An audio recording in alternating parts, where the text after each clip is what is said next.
The hill behind me is called Rondekop, from its shape, round hill. It's complicated. Um, but I think it lies in a broader sort of amphitheatre of the mountains. So the mountain right behind Rondekop sort of goes up to about 2,000 meters, and one of the things I think is absolutely unique about Oldenburg is its sort of the effect on the wind on it. So if we go behind these mountains that surround Rondekop, about 20, 30, 40 kilometers, you hit a place called Hermanus, and that's where the wind, when the southeastern summer blows, that's where it makes landfall.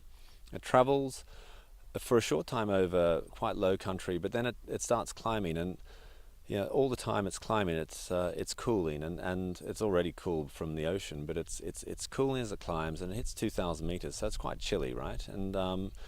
And then it drops on us. It literally descends on us. Sometimes that's difficult to work with because it gets up to some velocity, but generally it's helping with. It's like a big air conditioner. It's cooling us down. It's running down the vineyards. It helps with disease management and pests and all sorts of things. But ultimately, it's giving us a nice variation in temperature. So that's one of the first things. So that's a broader. Broader geographical feature. But one thing to add is as it moves away from us, it starts to warm pretty quickly. So we've got a lovely cooler. We call it cool bunhook.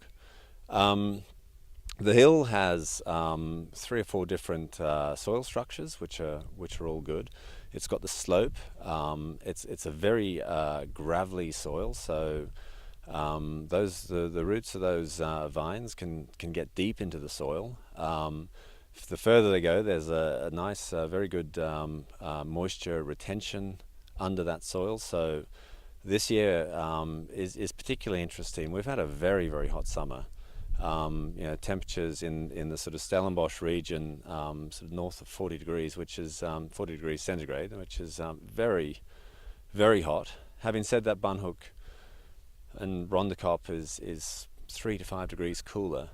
Now we've basically the quality that we've harvested this year and the quantity are almost on par with last year in terms of quantity, and the quality we believe is very similar.